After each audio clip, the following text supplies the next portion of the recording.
Pour ne rien manquer, abonnez-vous maintenant. Les vraies voix de l'été Sud Radio, 17h-19h, Jean-Marie Bordry. Allez, soyez tous les bienvenus dans les vraies voix Sud Radio. C'est les vraies voix de l'été. On est ensemble jusqu'à 19h pour faire le tour de l'actualité, débattre avec vous. Oui, avec vous au 0826 300 300. Tiens, comme tous les soirs d'ailleurs, une de nos vraies voix sera en direct de quelque part en France au 0826 300 300. Ce sera Montpellier aujourd'hui avec Philippe. Salut à vous, Philippe. Bonjour Jean-Marie. Bienvenue sur Sud Radio. Merci bien. Mais on est ravis en tout cas que vous nous accompagniez pendant ces 2 heures. Je vous présente vos 3 acolytes du soir justement. Nicolas Corato, fondateur du think tank Place de la République. Salut Nicolas. Bonsoir Jean-Marie, bonsoir Philippe. Soyez le bienvenu sur Sud Radio. Un nouveau, c'est votre première dans les vraies voix je crois, Alexandre Darnicovic. Dans les vraies voix, c'est ma première. Exactement, mais soyez le bienvenu. Merci c'est à votre vous baptême en quelque sorte. Vous êtes porte-parole du Rassemblement National. Vous êtes aussi président du groupe Rassemblement National dans la région Centre-Val de Loire. Très jolie région, faut le dire. Important. Et puis nous sommes avec un autre qui revient dans les vraies voix, c'est Mathieu Hoc. Bonjour à vous. Bonsoir Jean-Marie. Bonsoir à vous, bonjour. C'est vrai qu'on est entre deux, autour de 17h, ça dépend.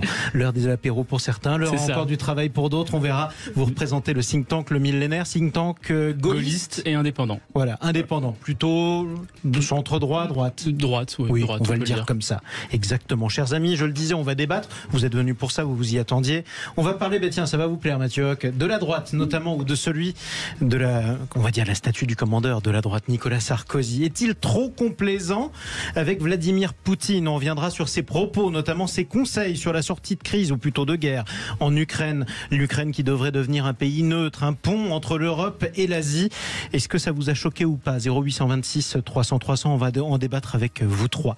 Nous reviendrons également à 18h30 sur une autre zone de conflit, évidemment au sens figuré.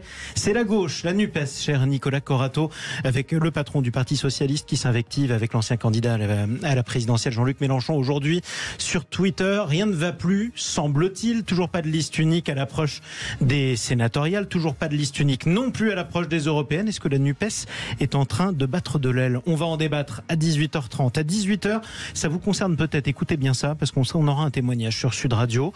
Certains abonnés à des fournisseurs d'énergie alternatifs, c'est-à-dire autres qu'EDF, ont reçu des factures de régularisation. C'est un mot qu'on n'aime pas, régularisation, mais alors, certains ont reçu des factures à plusieurs milliers d'euros, notamment des clients d'Eni. On sera avec l'un d'eux qui a eu cette mésaventure et qui nous racontera son combat à 18h. Bref, vous l'avez compris, c'est les vraies voix. On est ravis de vous retrouver sur Sud Radio et tout de suite, je vous propose qu'on fasse le tour de l'actualité avec 3 mots dans l'actu. Les vraies voix Sud Radio.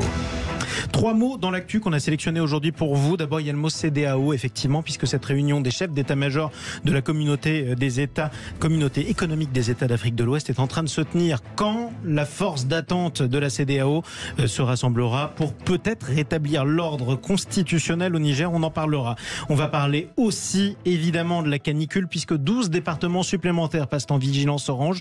Et il est très important de faire attention à la santé des plus fragiles, à savoir les enfants en bas âge et les personnes âgées. Puis enfin, vous êtes sur Sud Radio, c'est la radio de la Coupe du Monde de rugby.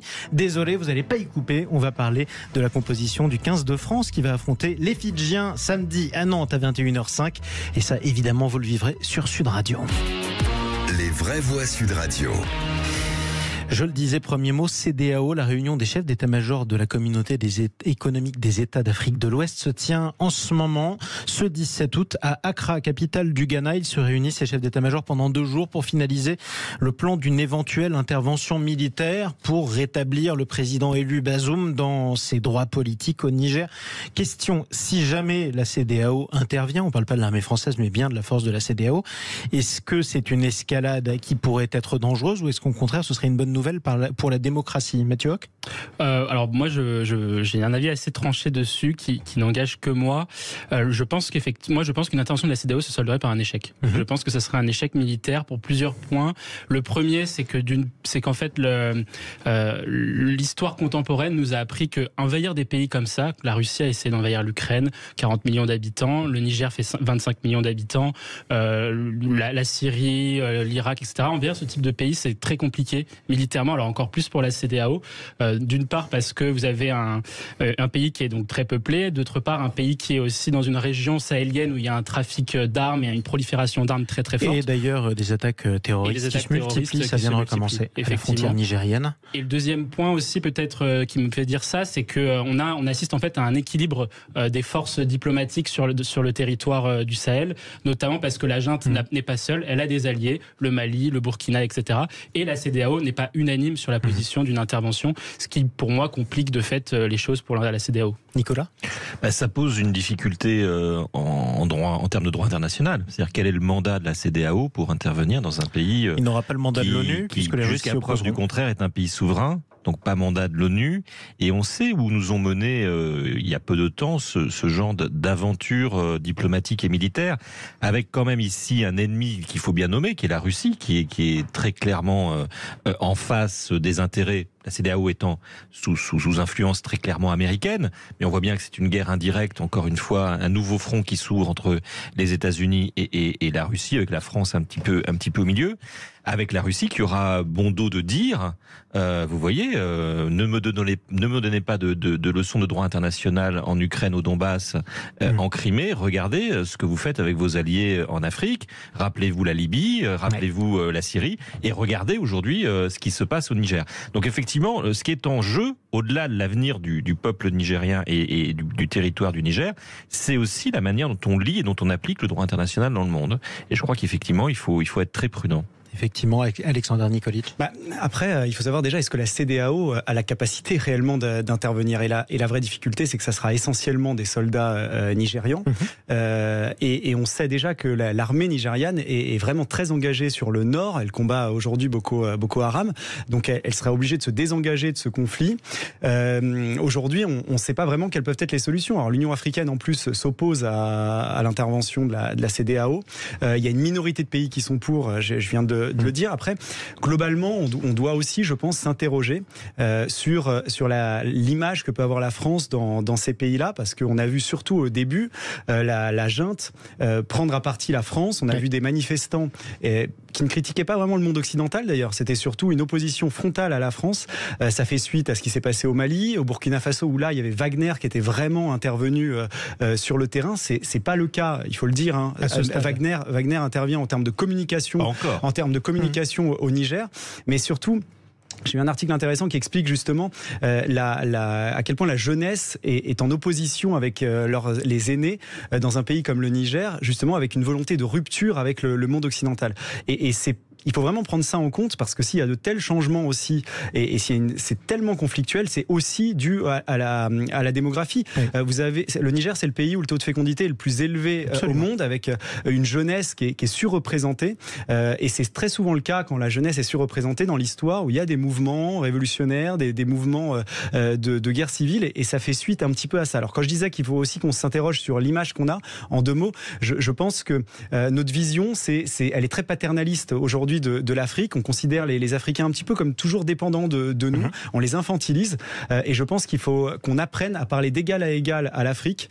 Et on sera peut-être mieux vu, parce que personne n'aime ne pas être respecté à ce point-là, parce que c'est une forme de respect. On n'a pas conscience de ça, bien sûr. Et d'ailleurs, c'est pas forcément ce qu'on a fait pendant les différentes années qui ont vu l'opération Barkhane, chose qui nous est reprochée. Deuxième mot dans l'actu, un peu plus rapidement, mais je tenais à le dire parce que c'est un problème de santé publique. Le terme canicule, ça concerne l'Hexagone. Pour le coup, 12 nouveaux départements placés en vigilance orange pour demain. La chaleur qui s'étend sur la France, il y en a déjà 7 dans l'est du pays qui sont en vigilance orange canicule.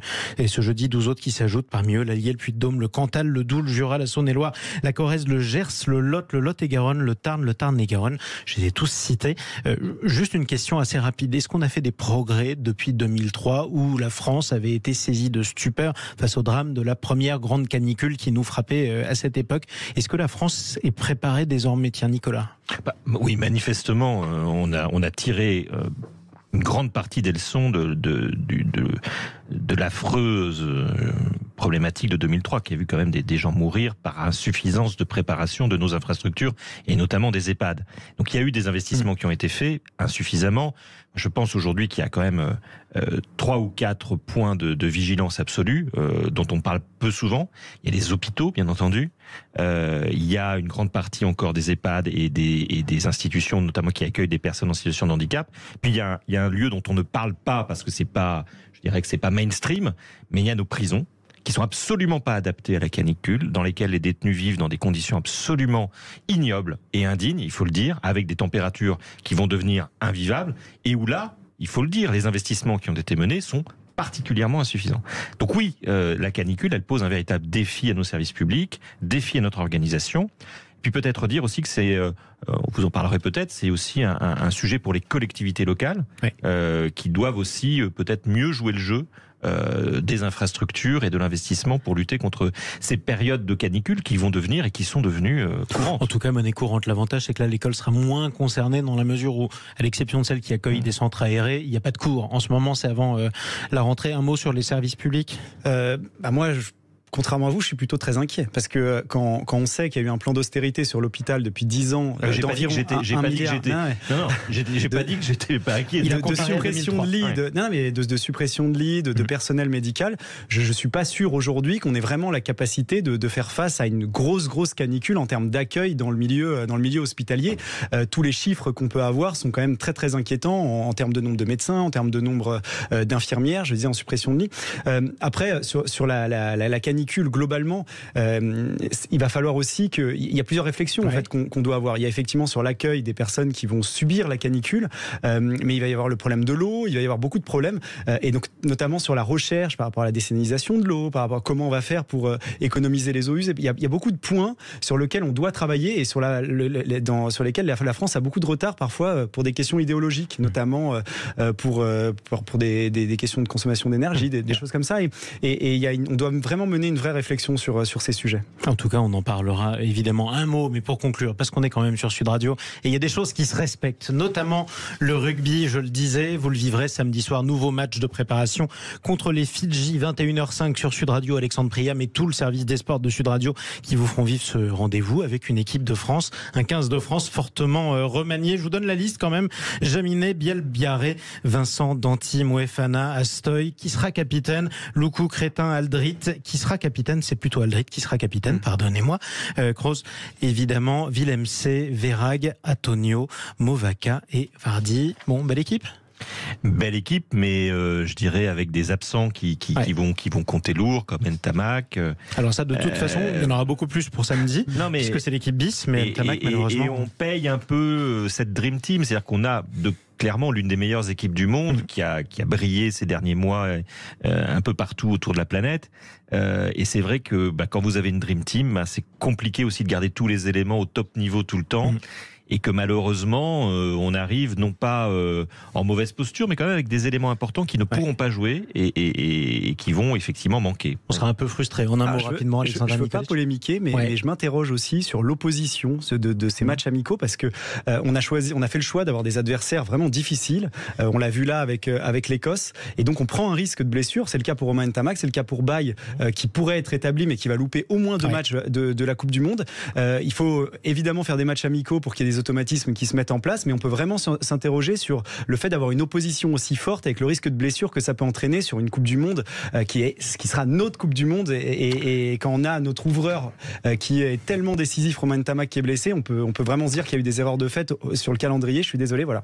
Je veux pas polémiquer, mais c'est factuel. Vous avez le droit, tous les supporters sont posés, y compris d'ailleurs sur Sud Radio au 0826 300 300. I'll be back, c'est ce qu'il a tweeté Romain Ntamak. Bon, évidemment, c'est un guerrier, il reviendra, mais on lui souhaite bien du courage, il va nous manquer. Allez, restez avec nous sur Sud Radio, il est 17h17. Les vraies voix, je le rappelle, dans quelques minutes parleront de Nicolas Sarkozy. Est-il trop complaisant avec Vladimir Poutine suite à ses propos publics, notamment sur les solutions qu'il estime favorables à un retour de la paix en Ukraine?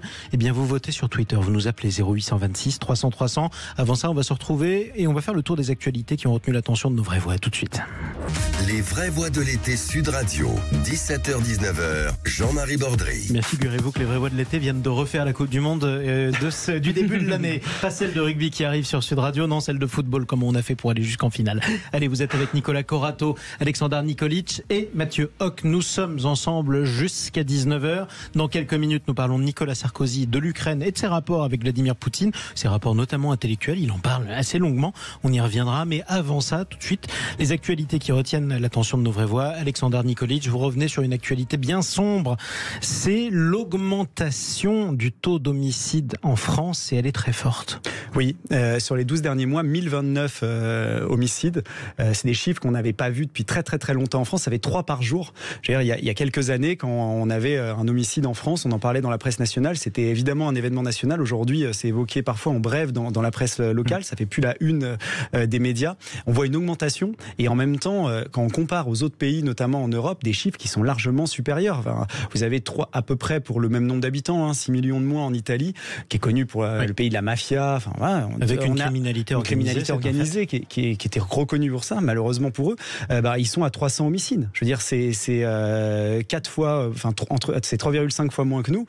C'est des chiffres qui donnent le tournis aujourd'hui en France, vraiment, et l'actualité le démontre. On se concentre sur certains faits, mais il y a eu 30% d'augmentation des règlements de compte avec des gens qui sont armés, potentiellement très dangereux, qui font régner la terreur dans certains quartiers. On peut mourir pour un mauvais regard. Ça a été le cas récemment, et la presse l'a beaucoup relayé avec Enzo. Ça a été le cas avec Philippe dans le Nord, qui avait demandé à baisser la musique et qui s'est fait tuer. Voilà, il y a des faits qui se multiplient. On se concentre sur les faits, on en parle, mais moi je voudrais vraiment revenir sur ces chiffres-là, parce que il faut, je pense, parfois prendre du recul, et ces chiffres, ils donnent vraiment le tournis et ils montrent qu'il y a une envolée des homicides en France sans qu'il y ait vraiment d'attention portée sur ce sujet. Dû à la montée de la violence. Pourtant, on a l'impression, nous autres journalistes, d'en parler assez souvent. On se fait souvent taper sur les doigts lorsqu'on pose la question: la société devient-elle de plus en plus violente? Parce que c'est une question récurrente qu'on se pose depuis toujours.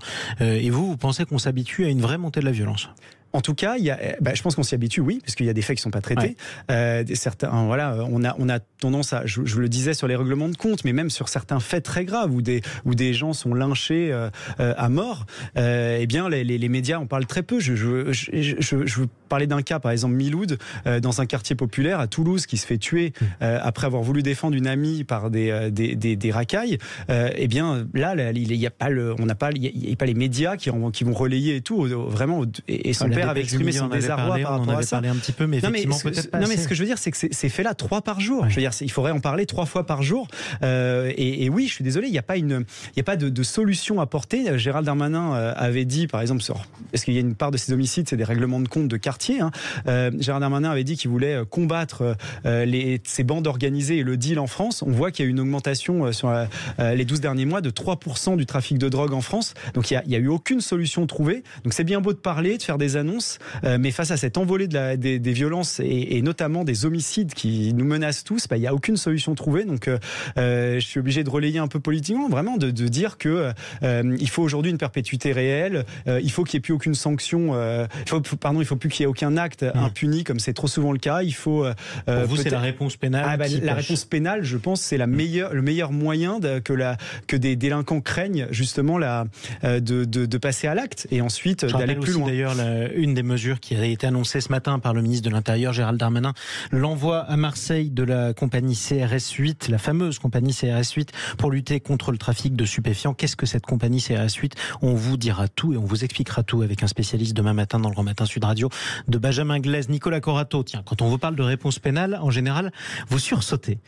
Oui, mais on va avoir ce débat classique. Moi, si la réponse pénale, elle seule, ou la réponse pénale toute seule, permettait de dissuader des délinquants de passer à l'acte ou des criminels de passer à l'acte, ça se saurait et nos sociétés occidentales seraient les plus répressives pénalement. Malheureusement, tout démontre, y compris notre histoire, que la réponse pénale ne dissuade pas le passage à l'acte.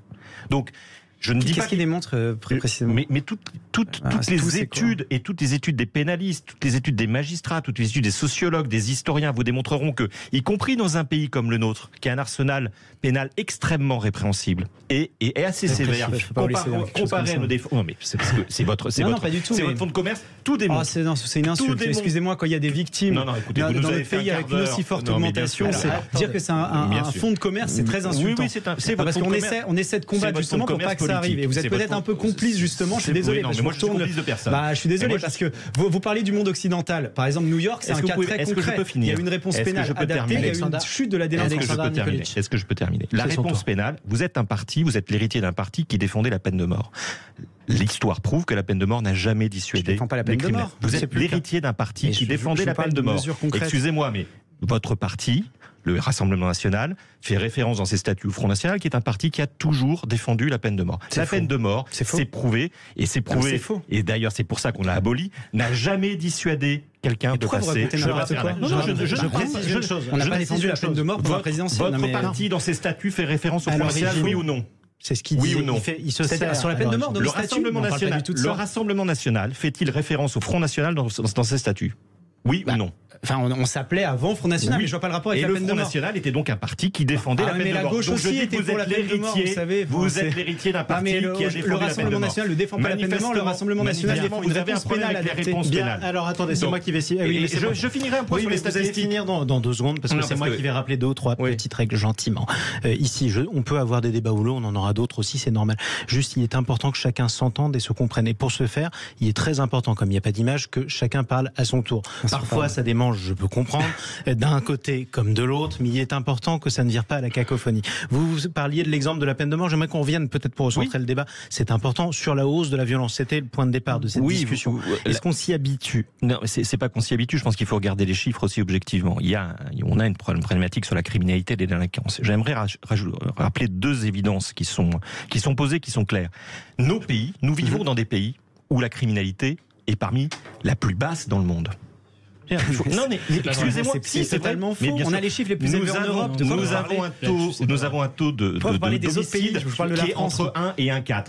Je rappelle qu'en 2002, nous étions à 1400 homicides par an. Vous voyez le chiffre que vous venez de... C'est vrai, sauf qu'il était largement plus faible. Depuis 15 ans, il était à 800. Est-ce que je peux finir?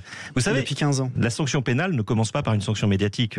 Quand vous serez au pouvoir, vous pourrez mettre un délit d'opinion dans le code pénal. Pour l'instant, il n'existe pas. Donc je vais finir, s'il vous plaît, par parler de chiffres, effectivement, qui sont des chiffres cohérents et que vous pouvez vérifier auprès de tous les organismes qui les donnent. La France ne connaît pas un regain de criminalité. Si. Non. Regardez sur 40 ans, sur 50 ans, la France ne connaît pas rien. En revanche, nous sommes devenus, et c'est heureux, de plus en plus intolérants vis-à-vis de la violence et vis-à-vis de la délinquance. C'est totalement faux. Mais bien sûr que ça, si. c'est un débat. C'est un débat intéressant, mais c'est moi qui vais vous rappeler. Et d'ailleurs, vous vivez en partie de cette nouvelle intolérance que moi je trouve plutôt prudente par rapport à cette délinquance, à cette criminalité. Mais ne dites pas n'importe quoi sur les chiffres. Les chiffres nécessairement ne vous aideront pas toujours. Nicolas Corato et Alexandre Nikolic. Ce débat, si vous le souhaitez, on va le reprendre un peu plus tard dans l'émission, parce qu'il faut malheureusement aussi qu'on avance un petit peu. C'est pas grave, vous excusez pas, c'est qu'on va y arriver. Mathieu Hoc aura la parole, mais après les informations de 18h, est-ce que la France devient un pays de plus en plus violent, oui ou non? C'est un débat qu'on peut tenir, on va le tenir, c'est promis, mais un peu plus tard dans l'émission, comme ça on pourra approfondir ce sujet ô combien grave. Je vous propose qu'on se retrouve dans quelques instants au 0826 300 300. Nous allons parler de politique étrangère et d'histoire politique aussi, puisqu'on parlera de Nicolas Sarkozy. C'est aussi ça, l'actualité. Est-il, Nicolas Sarkozy, trop complaisant à l'égard de la Russie de Vladimir Poutine? 0826 300 300. Et vous et notre invité, et on en débat dans un instant. Les vraies voix de l'été sur Sud Radio, Mathieu Hoc, Nicolas Corato et Alexandre Nikolic. On parle politique étrangère. Aujourd'hui, on est toujours avec notre vraie voix du jour, Philippe, depuis Montpellier au 0826 300 300. Pardonnez-nous, Philippe, c'était un petit peu houleux, donc on a été obligé de vous délaisser. Mais promis, on vous a pas oublié, je vous redonne la parole dans quelques minutes. Tout de suite, on parle de Nicolas Sarkozy. Les vraies voix Sud Radio, le grand débat du jour. Nicolas Sarkozy est commissionné par les Russes. La Russie est un allié naturel et un partenaire naturel. C'est le devoir du président français de conserver ouverte la voie du dialogue avec la Russie. L'intuition du président Macron était la bonne. il n'a pas, hélas, été jusqu'au bout. Ces propos sont honteux. Nicolas Sarkozy aurait perçu 300 000 € pour faire une conférence en Russie. On ne négocie pas avec un criminel de guerre. De qui on parle? Est-ce qu'on parle de l'ancien président de la République ou de l'influenceur commissionné par les Russes? Nicolas Sarkozy est-il, oui ou non, trop complaisant avec la Russie de Vladimir Poutine? C'est le reproche qui lui est adressé par un certain nombre d'observateurs, certains de ses anciens collaborateurs, mais aussi certains hommes politiques. Vous entendiez à l'instant le Julien Bayou d'Europe Écologie Les Verts, député Europe Écologie Les Verts, qui le traite même d'influenceur à la solde de la Russie. Je reviens sur quelques propos qu'il a tenus. L'Ukraine, un trait d'union entre l'Ouest et l'Est, il faut qu'elle le reste. L'Ukraine a une vocation de pont entre l'Europe et la Russie, et c'est pourquoi elle doit rester un pays neutre. Alors un pays neutre, ça voudrait dire qu'il ne rejoindrait jamais l'OTAN, et peut-être, pourquoi pas, l'Union européenne, ça c'est encore autre chose. Par ailleurs, d'autres propos qui ont été raillés, notamment, je cite, les Russes sont des Slaves, ils sont différents de nous. Malgré cela, nous avons besoin d'eux et ils ont besoin de nous. Nicolas Sarkozy au centre des critiques, on en parle avec notre invité, le général Michel Yakovlev. Bonjour à vous. Bonjour, soyez le bienvenu. De votre accueil. Mais soyez le bienvenu sur Sud Radio. Vous êtes un ancien haut gradé français dans la chaîne de commandement de l'OTAN. C'est pourquoi c'est à vous que je poserai cette première question, mon général. Il faut que l'Ukraine soit un pays neutre, c'est-à-dire qui n'aurait jamais vocation à entrer dans l'OTAN. Comment avez-vous accueilli ces propos de l'ancien président Nicolas Sarkozy ? Alors d'abord, je n'ai pas eu la totalité des propos, donc je prends quand même des précautions parce qu'il y a le contexte, etc. Alors, je suis en total désaccord avec la notion que l'Ukraine serait condamnée à la neutralité essentiellement par le choix des Russes, parce que c'est ça l'affaire. En 2010, l'Ukraine avait renoncé à sa candidature à l'OTAN et à l'Union européenne. Elle avait renoncé. Grand soulagement à Bruxelles, je ne vous le cache pas, quand j'y étais à l'époque. Ça faisait un irritant de moins avec Poutine, etc. C'était 2 ans après la Géorgie, 2008. Donc l'Ukraine renonce, c'est officiel, c'est la ligne, le choix du pays. Et en 2014, la Russie leur fait le coup de la Crimée et du Donbass. Alors vous comprenez que depuis, ils étaient neutres de fait en 2010. Apparemment, ça n'a pas suffi à ce que Poutine respecte leur neutralité. Donc, il faut quand même les comprendre s'ils veulent plus être neutres aujourd'hui, s'ils veulent être alignés avec l'OTAN et l'Union européenne. Ceci dit, le président Sarkozy émet une opinion. C'est son opinion. Comme je vous ai dit, je ne la partage pas. Je trouve choquant qu'on lui tombe dessus pour ça. Vous voyez, comme s'il émettait une opinion qu'on n'a pas le droit d'avoir. Et c'est pourquoi on en débat. Opinion, mais il a le droit d'avoir quand même. Et tout le monde a le droit d'avoir une opinion. D'ailleurs, c'est la raison pour laquelle on en débat et on n'est pas tous d'accord autour de cette table sur Sud Radio. Tout le monde a la parole, justement. On parle aussi de l'avenir de la France quand on parle de l'avenir d'un pays européen. Bon, je vous ai vu, Mathieu Hoc, sursauter, justement, ou plutôt acquiescer aux propos de Michel Yakovlev lorsqu'il disait qu'on tombait trop sur Nicolas Sarkozy. Oui, et je trouve qu'on tombe trop sur Nicolas Sarkozy. Pourquoi ? Parce que déjà, il faut rappeler quel est l'objet de l'ouvrage. L'objet de son ouvrage, c'est de raconter 2 années de son mandat pour pouvoir justement en tirer des conséquences en matière de différence de politique publique et de stratégie internationale. Et là-dessus, il formule un certain nombre de diagnostics que l'on peut partager ou pas, mais pour lesquels il a le droit complètement d'avoir une position. Il faut rappeler quand même que ça a été un président qui a exercé, qui a été peut-être le dernier président à avoir porté la France au plus haut, notamment lors de la crise des subprimes, où à une époque il a fallu sauver la monnaie, sauver des emplois et sauver, on va dire, l'économie financiarisée.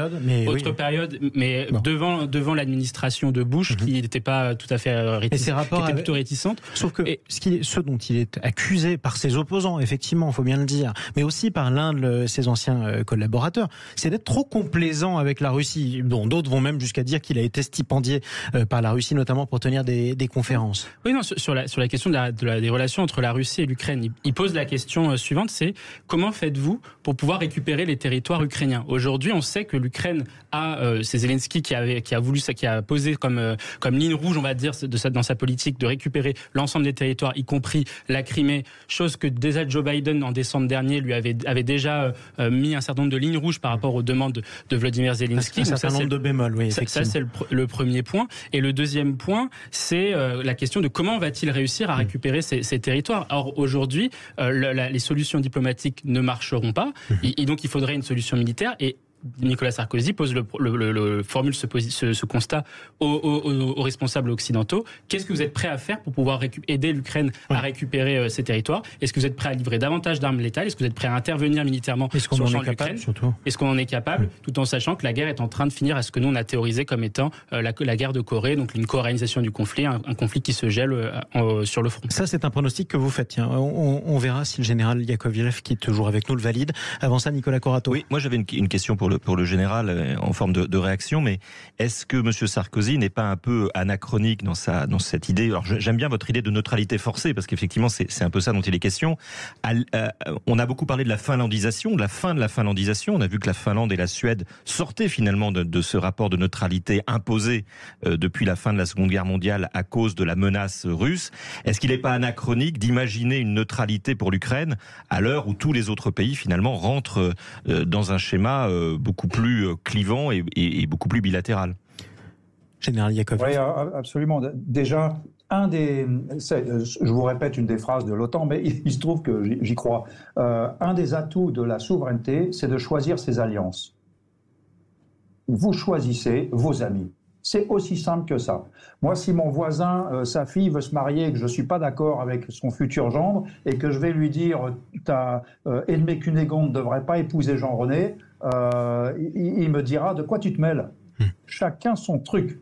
Et donc là, déjà, dans une question de principe, l'Ukraine a le droit de choisir son type de relation, d'autant plus qu'en aucun cas, c'est une relation d'agression à l'égard de ses voisins. Et maintenant, deuxième point, l'Ukraine a été agressée une première fois en 2014, alors qu'elle n'avait rien fait pour mériter ça, et ensuite, de 2014 à 2022, la guerre a continué.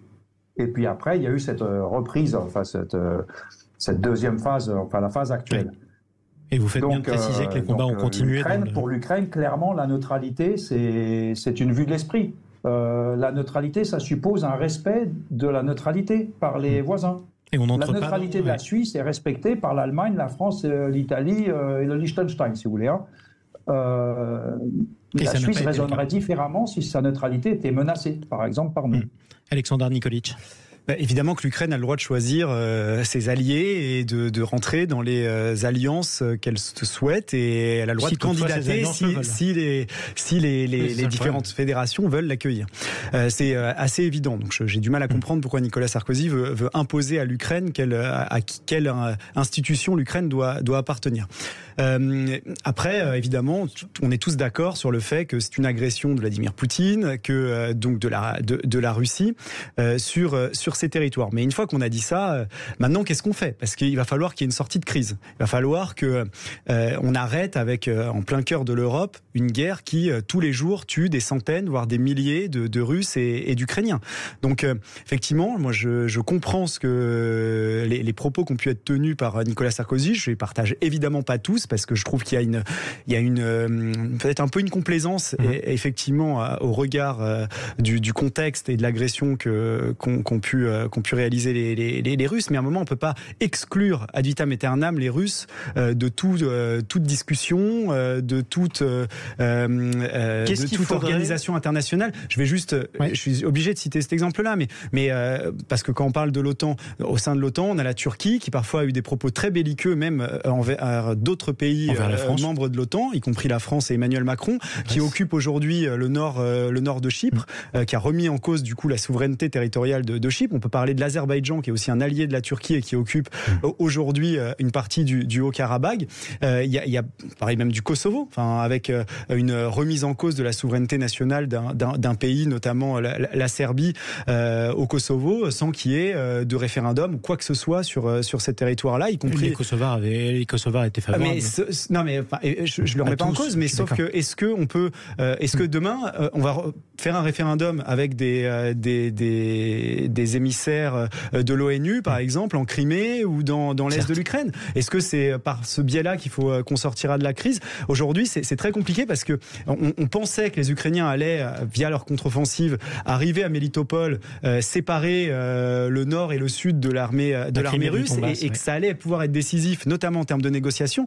Aujourd'hui, c'est pas le cas. On voit des Russes qui avancent à Kupiansk. Le général connaît beaucoup mieux la situation que moi, mais quelle est la sortie de crise possible? J'espère qu'il a est-ce que lui, il a une réponse par rapport à ça?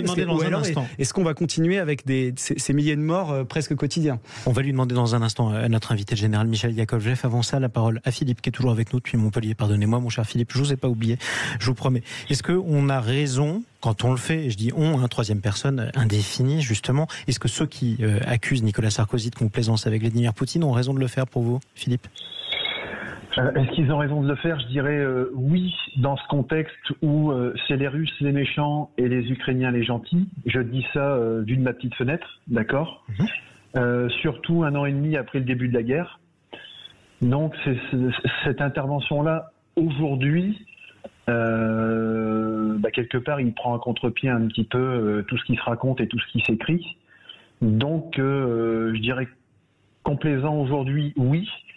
Et derrière, moi, j'ai une question, c'est mais pourquoi que maintenant? C'est-à-dire pourquoi aujourd'hui se manifeste-t-il par écrit pour dire que il faut trouver un terrain d'entente 1 an et demi après, les milliers de morts, l'argent qui a été distribué et ainsi de suite. Peut-être parce que la guerre semble figée en ce moment. Tiens, justement, mon cher Philippe, on va faire le point avec le général Yakovlev qui est toujours avec nous. Effectivement, bon, on a annoncé, l'Ukraine l'a annoncé elle-même, cette contre-offensive, et il semble qu'elle n'avance pas beaucoup et que la situation militaire soit bloquée. Est-ce que vous le confirmez? Alors, si la question m'est adressée, oui. Si j'ai bien compris. Alors, la situation, on en saura plus, je pense, dans les jours qui viennent.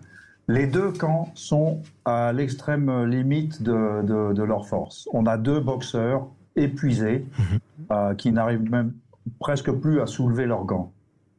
Il reste à l'Ukraine un petit peu de sa force de manœuvre qu'elle n'a pas encore engagée, mais j'ai lu dans la presse, parce que mes informations c'est la presse, j'ai lu dans la presse anglo-saxonne que la 98e brigade, qui était une des unités quand même les plus dures, serait sans doute bientôt engagée. Enfin, elle est dans le secteur 60 km sud de Donetsk. A priori, c'est pour bientôt. Alors, il y a 2 possibilités. La première, c'est que la ligne russe dans le sud, elle est proche de craquer. Elle a plus de réserve. La première ligne de résistance est très dure, mais derrière, a priori, il n'y a plus grand-chose. Donc, un effondrement est possible. Est-ce que l'engagement d'une ou des 2 dernières brigades restant aux Ukrainiens suffirait? Je ne sais pas. Je pense que le général Zaloujny non plus, et il doit y avoir un gros débat. Donc première hypothèse, le dernier sursaut des Ukrainiens ne suffit pas à effondrer le front sud, et là on est vraiment dans le match nul pour longtemps. Alors, parce qu'il faudra que ça cesse. Oui, effectivement. Faute de moyens. Deuxième hypothèse, c'est une possibilité. Je ne connais pas sa probabilité, mais on le saura dans les jours qui viennent. On sera fixé. Le front russe au sud lâche, et là, là, on a une possibilité de victoire décisive pour les Ukrainiens. En dehors de cette hypothèse, alors Kupiansk au nord, il y a une pression russe, elle est destinée à forcer les Ukrainiens à divertir une partie ou la totalité de leurs moyens de réserve. Sont-ils tombés dans le panneau ou sont-ils obligés de tomber dans le panneau? Je ne sais pas. Mais je pense qu'on y verra plus clair dans les quelques jours, dans la dizaine de jours à venir. Si c'est toujours le match nul dans 10 jours, ça va s'arrêter. Et ça va se calmer pour longtemps. Oui, et en tout cas, d'ailleurs, ce qu'on est obligé d'observer, c'est que les combats font quand même rage en ce moment même, d'ailleurs, de part et d'autre du front. Question que j'aimerais poser à chacun d'entre vous. Est-ce que c'est un ancien président français de dire aux Ukrainiens, renoncez à un moment ou à un autre, vous êtes gentil, mais il va falloir que vous renonciez à votre Alsace-Lorraine si vous voulez la paix, arrêtez de laisser votre jeunesse se faire tuer, puisqu'une bonne partie de la population masculine ukrainienne est sous les drapeaux elle-même, comme les Russes. Tiens, Nicolas Corato, puis Alexandre Nikolic, et vous, Mathieu Hoc. Il y a 2 questions à votre question. Est-ce que c'est un ancien président français de donner des leçons à ceux qui combattent pour la souveraineté de leur pays? Pays qui, par ailleurs, si j'en crois, moi aussi la presse, est un allié de la France. Voilà, je ne sais pas si ça répond à votre première question ou sous-question, mais c'est ma réponse. Deuxièmement, la deuxième question, c'est est-ce que pour M. Sarkozy, M. Poutine est toujours un modèle de dirigeant international? Et ça aussi, ça pose une question, d'ailleurs, que je peux poser aux représentants du Rassemblement national. Est-ce que pour vous, Vladimir Poutine est toujours un modèle de dirigeant, de gouvernant? Est-ce que sa ligne politique vous convient toujours autant qu'elle vous convenait avant la guerre en Ukraine? Et est-ce que sa manière de diriger un pays vous convient? La réponse d'Alexandar Nikolic. Alors, le Rassemblement national n'a jamais dit que Vladimir Poutine était un modèle. Non. Enfin, vous pouvez enchaîner chercher modèle chez eux. Alexandar Nikolic. C'est faux, mais bon. Depuis tout à l'heure, je vois qu'il y a beaucoup de contre-vérités. Par rapport au contexte, moi j'ai écouté aussi le général, je répondrai sur Nicolas Sarkozy. J'entends ce qu'il dit avec l'engagement dans les prochains jours ça sera peut-être décisif, mais je l'entendais, il intervient régulièrement sur LCI et je l'écoutais il y a quelques mois nous dire aussi que les semaines qui allaient arriver allaient être décisives et qu'on allait en savoir plus. Donc entre-temps, il y a eu beaucoup de morts. Aujourd'hui, malheureusement, moi on va lui faire confiance, on va voir les prochains jours, mais en attendant, systématiquement, quotidiennement, il y a beaucoup de morts et de part et d'autre, et en plein cœur de l'Europe, on peut pas se satisfaire de ça. Oui, non, mais on peut avoir l'impression que j'enfonce une porte ouverte en disant ça, mais on est obligé aujourd'hui de parler avec les deux parties, et en soutenant l'Ukraine et en étant intransigeant, évidemment, parce que sinon, ça serait légitimé que la souveraineté nationale des peuples soit remise en cause. Mais on va être obligé de discuter de manière aussi ferme avec Vladimir Poutine. Aujourd'hui, c'est obligatoire, et parce que sinon, il n'y a pas de sortie de crise possible. En tout cas, c'est ce qui semble, c'est ce qui nous semble risqué dans le futur. Et c'est un risque pour l'Ukraine. Bien sûr. Donc aujourd'hui, il va falloir peut-être Nicolas Sarkozy parle des référendums. Ça peut être une des sorties de crise partielles. Comment ça peut s'organiser? Ça va être compliqué. Il faut aussi que les Ukrainiens qui ont été déplacés de cette partie de l'Est reviennent. Il faudra qu'il y ait une intervention internationale, peut-être, je ne sais pas. Oui, alors là-dessus, je suis partiellement d'accord. Je pense que déjà, la question, c'est on est tous pour la victoire de l'Ukraine. Ici, autour de ce plateau, déjà, c'est important de le rappeler.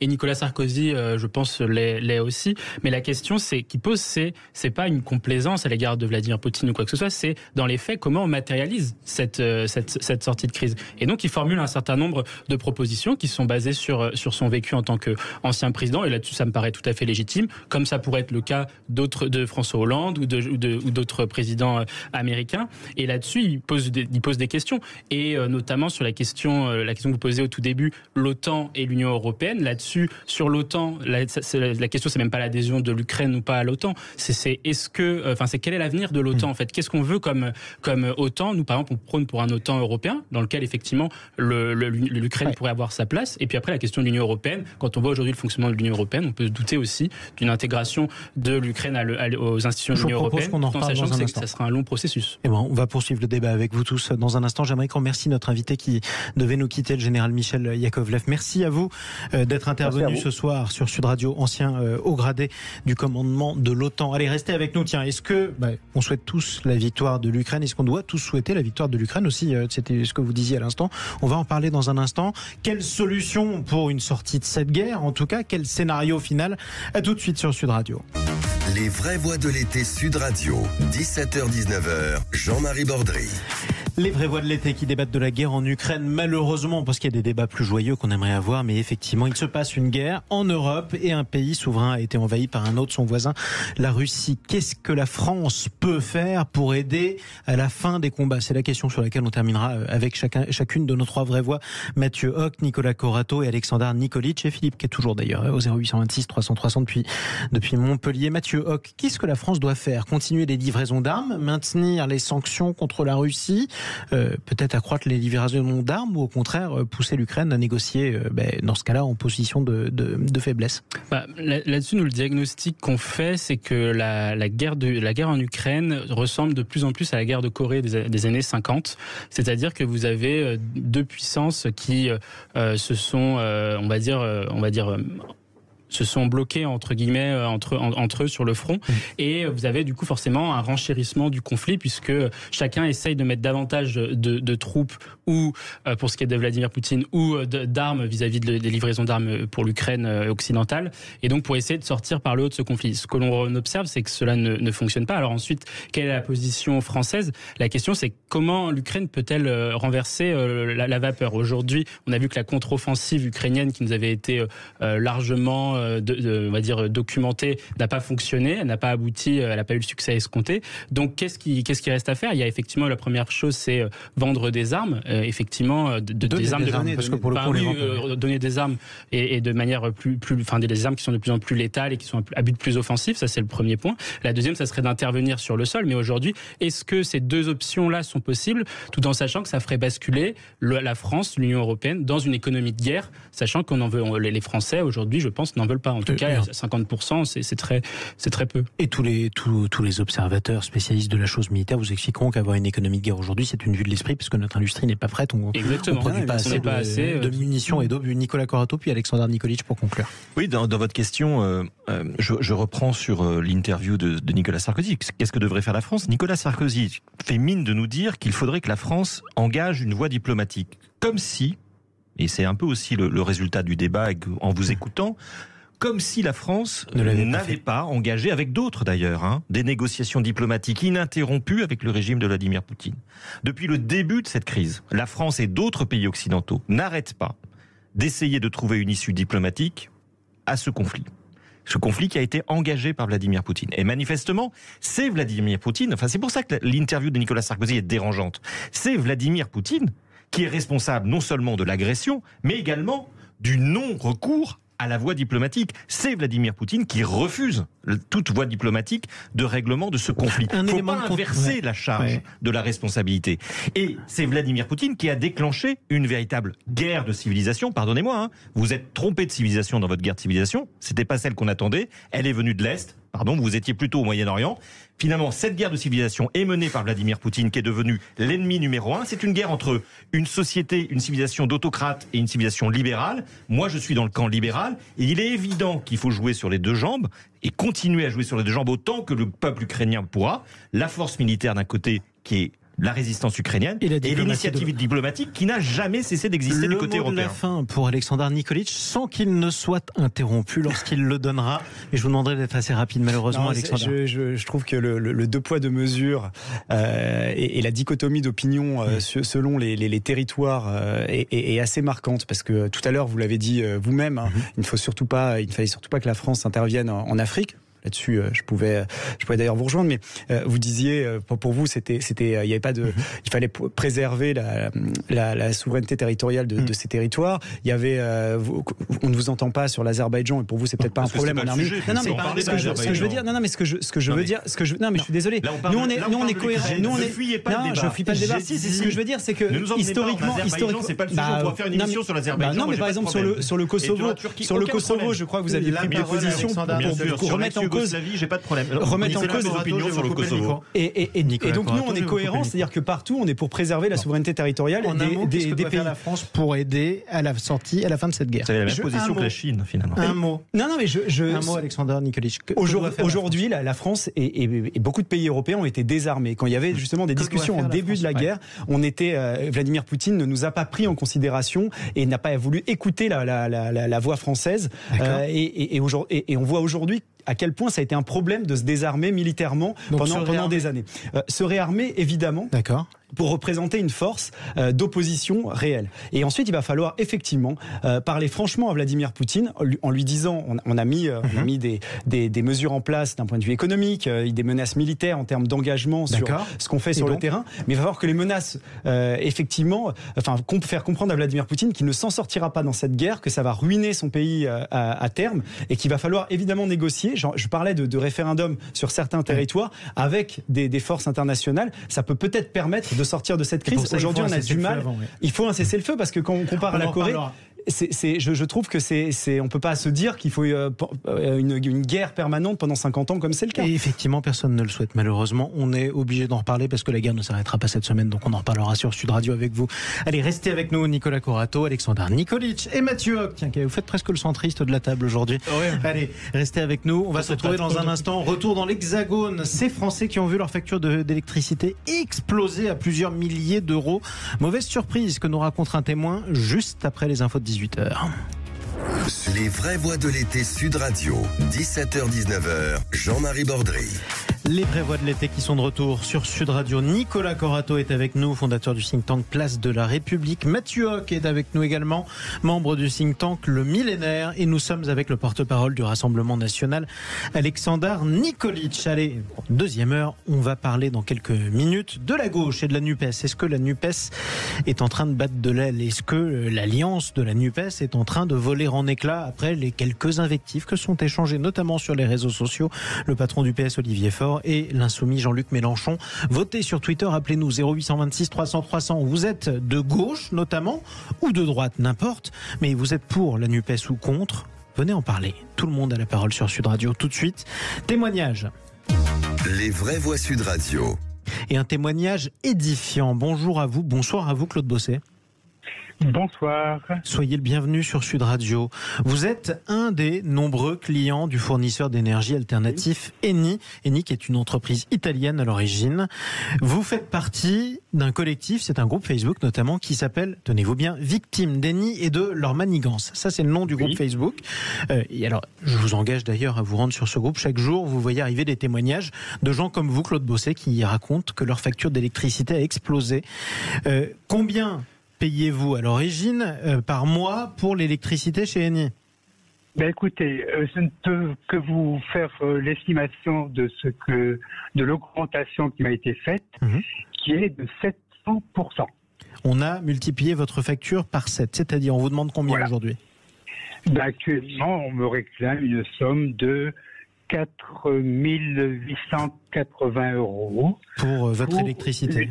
Pour mon électricité, pour une période de 6 mois. Pour une période de 6 mois. Bon, dites-moi, vous habitez pas dans un gratte-ciel avec de la clim à tous les étages, on est d'accord? J'habite seul, en plus. Voilà. Donc 4 800 € pour 6 mois, c'était combien avant?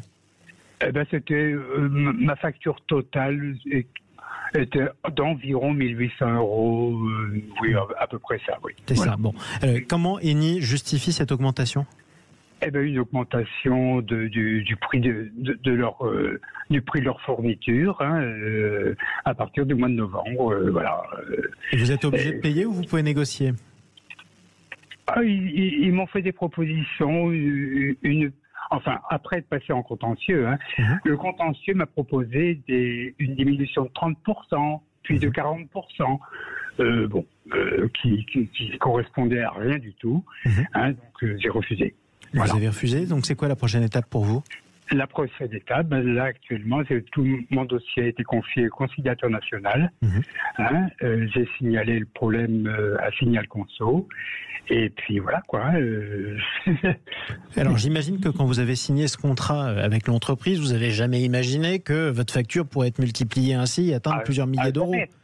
Non, jamais. Je suis le contrat que j'avais signé s'arrêtait au mois d'octobre, au fin octobre. Or, le 29 octobre, j'ai reçu une estimation de 280 € pour 3 mois, ce qui était totalement correct. C'est ça. Et l'échéancier qui a suivi n'a jamais changé. Donc, il m'était absolument impossible de savoir que j'avais subi une augmentation. C'est ça. Voilà. Mais alors, quelle petite ligne dans le contrat? Parce que on n'a pas vu votre contrat, on le connaît pas forcément, effectivement, et on connaît pas forcément le principe de ces contrats. Quelle petite ligne fait qu'effectivement Eni s'estime fondé à vous réclamer une telle facture? Parce que j'étais arrivé en fin de contrat. C'était un contrat avec un prix bloqué. Oui. Et je suis arrivé en fin de contrat. C'est ça. Fin octobre. Et donc, quand vous le renouvelez? Non, il n'y a pas de renouvellement. Ils m'ont même pas prévenu. Ils avaient l'obligation de m'envoyer un mail m'avertissant de la fin du contrat, d'une part, parce que on se rappelle pas toujours. et de la nouvelle grille tarifaire. Il prétend l'avoir envoyé, mais ce n'est jamais rien reçu. D'où le contentieux, en tout cas, que vous menez. Et voilà. Dernière question que j'aimerais vous poser, mon cher Claude Bossé. Oui. Vous êtes très nombreux sur ce groupe Facebook qui s'appelle Victimes d'Eni, les membres du Victimes d'Eni et de leur manigance. C'est le nom du groupe Facebook. Et on donnera la parole à Eni, d'ailleurs, pour que l'entreprise puisse vous répondre ou alors se justifier, ce qui est bien normal. Mais au-delà de ça, qu'est-ce que vous dites entre vous, les différents clients à qui on a fait exploser la facture d'électricité, et quelles sont les actions que vous préparez, Écoutez, pour l'instant, le groupe a l'air de vouloir trouver une conciliation avec Eni, mais je ne vois pas très bien comment Eni, à part supprimer totalement ces factures complètement aberrantes, je ne vois pas quelle conciliation on peut attendre. Et il faut quand même je précise quand même que c'est versé à la suite de cette, parce qu'il faut quand même vous dire que Eni ne m'a pas envoyé de facture et a essayé de me prélever 4 800 € au mois de. J'imagine la surprise que vous avez eue, effectivement, si jamais ça s'est produit. Bon, vous les avez gardés sur votre compte, c'est ça ou pas? Comment? Vous les avez gardés sur votre compte? Ah oui, pour l'instant. J'ai fait une opposition immédiate. Bon, écoutez, j'espère, je vous souhaite en tout cas bon courage, évidemment, parce que c'est ce qu'on appelle une addition salée, mais alors ça ne doit pas faire plaisir. Bon courage à vous. En tout cas, mon cher. Et si je ne m'étais pas échappé d'Eni au mois de mars, ce serait à une facture de 12 000 € pour l'année. Oui, bon, écoutez, en tout cas, on espère que cette mésaventure ne vous arrivera plus jamais. Juste en quelques mots, avec nos trois vraies voix, comment on peut expliquer comme ça que certains clients qu'on a encouragés à quitter EDF se retrouvent avec des factures qui explosent comme ça de but en blanc, Nicolas Corato? Ça s'appelle la libéralisation de l'économie et du marché de l'énergie, avec l'intervention de nouveaux acteurs. Eni est par ailleurs un producteur d'énergie, notamment en Italie, mais qui sont essentiellement des brokers, c'est-à-dire qui vous revendent l'énergie qui est fabriquée par EDF, il faut dire les choses telles qu'elles sont, et qui vous les revendent d'abord à un prix bloqué, puis ensuite à un prix du marché. Quand vous arrivez au prix du marché et que le marché de l'énergie est celui qu'il est depuis 1 an et demi, effectivement, vous arrivez à des choses complètement ubuesques et intolérables, comme celles que subit votre auditeur. Et un mot peut-être, ça n'a pas empêché notre gouvernement d'accepter la disparition du tarif réglementé du gaz et de l'électricité au 1er juillet de cette année et de basculer l'intégralité des Français dans la pire libéralisation de l'énergie qui soit. Alexandre Nikolic. C'est la conséquence du dogme de l'Union européenne, de la concurrence libre et non faussée, qui nous a imposé la libéralisation de l'énergie, qui nous a imposé de vendre notre électricité, qu'EDF vende son électricité parfois même en dessous du coût de production à des fournisseurs privés qui peuvent se permettre d'augmenter les prix de manière très importante et on le voit aujourd'hui. Donc évidemment, il faut revenir en arrière, il faut revenir sur cette concurrence et j'ajouterais que ce prix qui augmente, c'est aussi la conséquence d'erreurs sur des années et des années, depuis 20 ans, d'abord de volonté d'abandon du nucléaire progressif, mais il y a eu un retour en arrière là-dessus du gouvernement depuis quelques mois, avec les projets de nouveaux EPR, et surtout ce marché européen de l'électricité, le fait qu'on soit soumis au prix du marché européen de l'électricité, donc au prix du gaz aujourd'hui, a aussi comme conséquence une augmentation du tarif de l'électricité qui ne correspond pas à nos coûts de production. Si en plus c'est vendu par des fournisseurs privés qui font une marge dessus, qui se rajoutent une marge dessus, vous augmentez encore de manière exponentielle le prix et c'est ce pauvre monsieur qui en paie les pots cassés. Mathieu, le mot de la fin. Il y a deux sujets. Il y a effectivement la question européenne avec le fait que les Allemands nous ont imposé un changer, on va dire, de modèle parce que la France n'a pas su résister et défendre ses intérêts parce que de toute façon ils considèrent que le nucléaire est on va dire une concurrence un fossé complètement entre les industries européennes, françaises et allemandes. Ça, c'est le premier point. Et puis le deuxième point, c'est surtout, il n'y a pas que ça, c'est surtout la question de l'inflation. C'est toujours une inadéquation entre l'offre et la demande. Donc, si on a une augmentation des prix, c'est aussi parce qu'on ne produit plus assez d'électricité. Et là-dessus, les différents gouvernements depuis François Hollande sont en partie responsables, notamment en saccageant la filière nucléaire. Bon, mais écoutez, mon cher Claude Bossé, bon courage à vous. C'est quand votre prochaine échéance, juste la prochaine étape de votre contentieux ? Écoutez, je suis dans l'attente de la réponse du conciliateur qui me dit qu'il va falloir attendre au moins 3 mois vu le nombre de plaintes qu'ils reçoivent. Vous savez quoi ? Quand vous aurez la réponse, n'hésitez pas à nous la communiquer. On va essayer de le suivre, ce dossier, sur Sud Radio. Bonne chance et merci d'avoir témoigné sur Sud Radio. Bon, éteignez la lumière quand même, c'est important. Mais parfois, ça fait déraper la facture, effectivement. Allez, restez avec nous sur Sud Radio. Mieux vaut savoir en rire quand ça se termine bien. On espère que ça se terminera bien. Les vraies voix se retrouvent dans un instant. Les actualités qui retiennent leur attention. Et puis on parlera, je vous le rappelle, de la gauche et la NUPES. Est-elle en train de voler en éclats? Tout de suite. Les débats de l'été aussi, mais à une autre heure, c'est les débats du soir. Ça s'appelle Les Vraies Voix. C'est avec Nicolas Corato, Alexandre Nikolic ce soir et Mathieu Hoc. On revient sur ce débat assez animé, je dois bien le confier, qu'on a eu en début d'émission. Est-ce que la France devient de plus en plus violente? Est-ce que l'insécurité y est de plus en plus dangereuse? Est-ce que, effectivement, on tue davantage en France qu'il y a plusieurs années? C'était ce que vous disiez en quelques mots, Alexandre Nikolic. Je reprenais les chiffres. Depuis 2008, on était aux alentours de 800 homicides. Donc, on voit une augmentation depuis 15 ans. En réalité, depuis 3 ans, il y avait eu une stagnation entre 2008 et 2019, 2020. Et là, on voit une augmentation importante. Je le disais, 12% sur les 12 derniers mois. Mais globalement, il y a une augmentation des violences sexuelles. 85 000, c'est 6% de plus sur les 12 derniers mois. Dernier exemple ignoble à Cherbourg, sur les agressions violentes, on voit tous les chiffres depuis les 12 derniers mois qui sont en augmentation. Donc oui, pour moi, il y a évidemment une augmentation de l'insécurité et des violences de plus en plus exacerbées. Et oui, il y a un fort sentiment d'impunité qui n'est pas qu'un sentiment, parce qu'aujourd'hui, très souvent, il y a des peines qui sont prononcées et même parfois de la prison ferme, ensuite des peines qui ne sont pas exécutées. 41% des condamnations à de la prison ferme ne sont pas exécutées. Très souvent, les victimes ne sont pas accompagnées et ne savent même pas ce que deviennent les accusés, les coupables des homicides qu'ont touché leurs victimes, de leur famille, les violences qu'ont touché leur famille, et parfois les retrouvent dans la rue, alors que pour eux, c'est une condamnation à perpétuité de souffrir. Et c'est aujourd'hui insupportable pour beaucoup de Français. Donc oui, il va falloir qu'il y ait une réponse pénale adaptée à cette montée des violences, parce que sinon, ça va continuer à augmenter. On ne peut pas se satisfaire de ça et de voir ces chiffres augmenter d'année en année. Mathieu Hoc. Alors oui, je suis d'accord avec une grande partie du constat qui est formulé. Il y a une hausse de l'ultra-violence dans notre pays. Cette hausse, elle est plutôt récente, parce qu'en réalité, quand on regarde les chiffres, effectivement, en l'an 2000, il y avait 1500 homicides, lorsque aujourd'hui, on est plutôt autour de 950 à 1000. Donc là-dessus, c'est le premier élément. Mais le deuxième élément, c'est comment en fait on pose le bon diagnostic. Il y a un rapport de la CIA qui imagine à chaque fois les différentes évolutions de des sociétés occidentales et qui montre 2 choses qui sont intéressantes.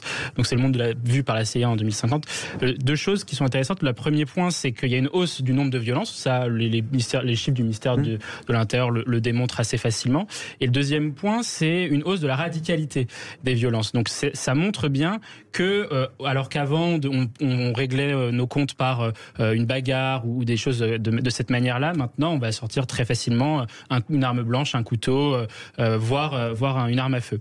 Donc là-dessus, la question, c'est comment on pose le bon diagnostic. Le bon diagnostic, il est le suivant, c'est que on a une économie parallèle et une société parallèle qui prospère dans un certain nombre de territoires perdus de la République. 1515 quartiers prioritaires de la politique de la ville, ça fait 15 quartiers par département.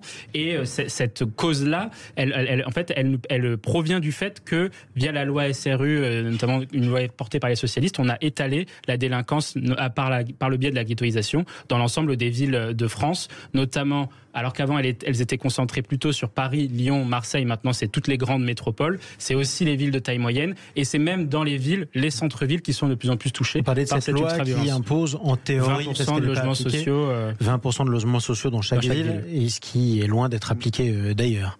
Nicolas Corato. Oui, il y a plein de sujets. D'abord, je pense que c'est important de revenir sur les chiffres, quitte à être minoritaire, mais objectif. Est-ce que la société française est plus violente aujourd'hui qu'avant ? Si on regarde les travaux des historiens, la réponse statistique est non.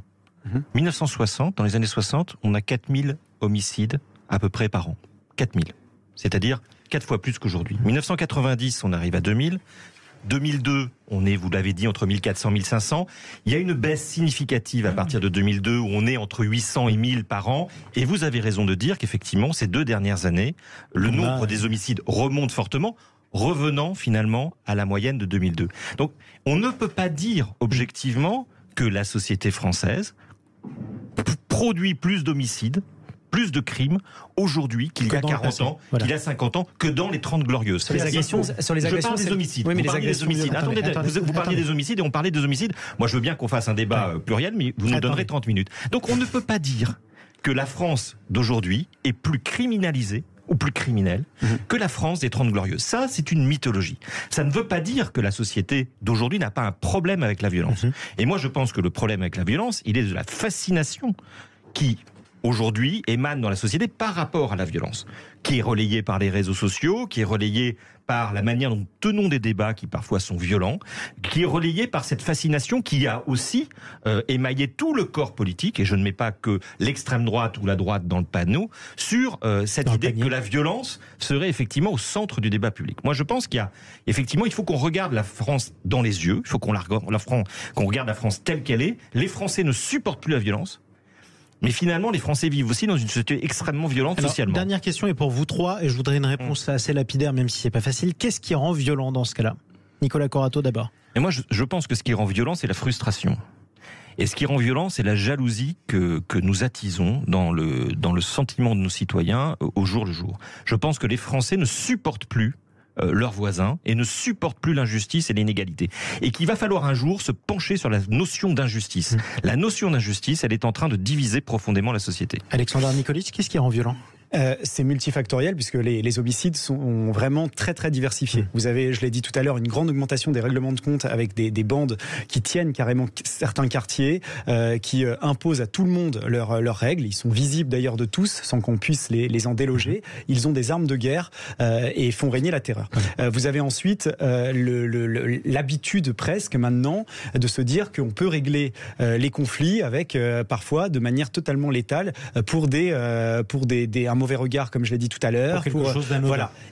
Ça, c'est la violence gratuite. Et ça fait suite aussi à des agressions de plus en plus violentes qui ne se terminent pas toujours par des homicides. Et juste, je relativise ce que vous avez dit, ce que vous parliez par rapport aux années 60 et tout.